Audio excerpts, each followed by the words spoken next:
secret mo? Naging ex ko po yung kapatid ng wife. Mas nauna po muna si Mrs. bago ko nakilala yung kanyang kapatid. Bali, mas bata po yung kapatid niya, and then halos magkamukha lang din po sila, mas fresh lang po yung kapatid niya. May time na ihatid ko sa work, tapos susunduin ko siya. Bali, nagkakausap kami ng medyo palihim na, hindi alam ng ate niya. May time na ihatid ko siya, hindi alam ng ate niya na iba pala yung paghahatiran namin. May pinupuntahan na kami.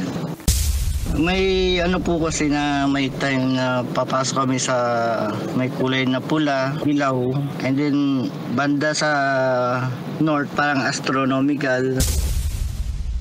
Kung nakikinig mo po yung ex ko, yung kapatid ng asawa ko, sana kung magkagustuhan kayo ng nanliligaw sa'yo, mag-focus ka na sa buhay mo tsaka sa boyfriend mo dahil hindi na tayo bumabata, tumatanda na tayo. Kaya natin.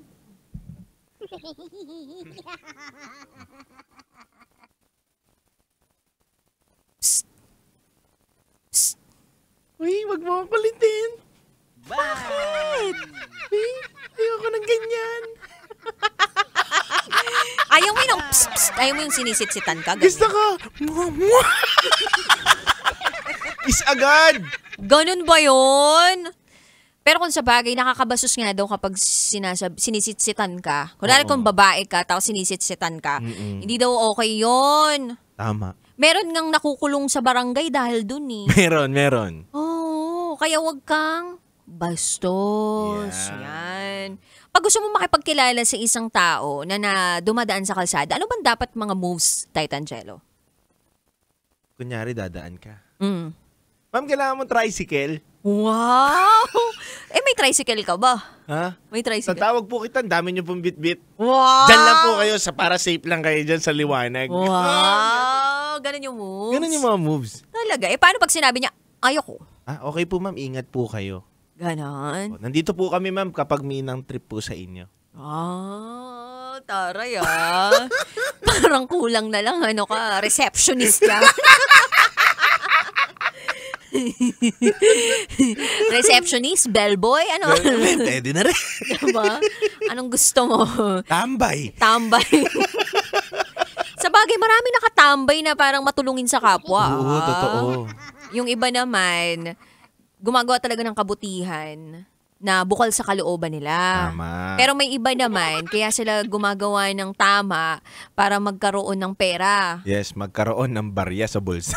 Oo, kasi yung iba, piso nga, o kaya 5 piso abot mo, magre-reklamo pa eh. Totoo yan. Parang kanina lang, parang may kumatok, tapos parang nagbigay kami 5 piso. Alam mo, dude, sabi, 5 lang? Sorry nung sumahod kasi ako. Konti lang din yung natanggap ko. parang gusto ko mag-explain ng ganon. Teka lang ha. Tsaka yung yung mga nagbabasa bigla ng ng mga salamin sa kotse, no? Ay, oo. Parang may yun eh. Depende sa katok nila yun. Oo, pero sabi nila may mga modus daw talaga sa ganon. So, may narinig lang ako na ganon ha. So, kapag kinatok ka daw sa bintana mo, katukin mo din daw pabalik. Oo. Parang, di ba kunwari, parang ganon. So, ganunan mo lang din. Ibig sabihin, gets mo na nasa modus daw sila. Ewan ko kung totoo pa yun hanggang ngayon pero merong ganung nangyari dati. Na parang sumagot siya through that, tapos yun, di na siya kinulit. Galing. Oo. Pero ewan ko lang ngayon, kasi yung iba talaga, kailangan na pera kahit anong mangyari. Sino bang hindi kailangan ng pera? Kami nga ni Titangelo, hindi kailangan. Bago nga kami mag-on-air dito, dami namin pinag-uusapan tungkol sa bills, diba? Kung po pwede lang na pambayad namin dito, bills. Marami ako yun. Kaya lang wala. Ay nako, anyway, kabisyo. Kasama mo kami sa hirap at ginhawa ng buhay mo. Alas 9 ng gabi hanggang hating gabi.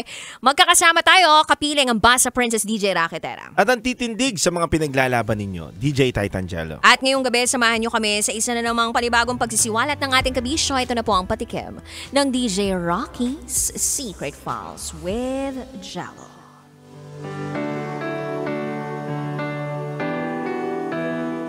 na in love ako sa workmate ko kahit may partner na ako. Uy, nagkainlaban, workmate. Kahit may partner na.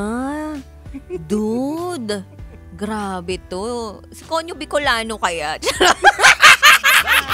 Matatanong kaya natin siya tungkol dito. Matatawagan kaya. Isa Konyo Bicolano. Oy, pero alam mo, yung familiarity daw with a person breeds intimacy doon sa taong lagi mong nakakasama. Pero alam mo, dude, hindi naman ako masyado naniniwala na ganun yun. Parang feeling ko, Makati ka lang talaga. Ikaw ba, dude?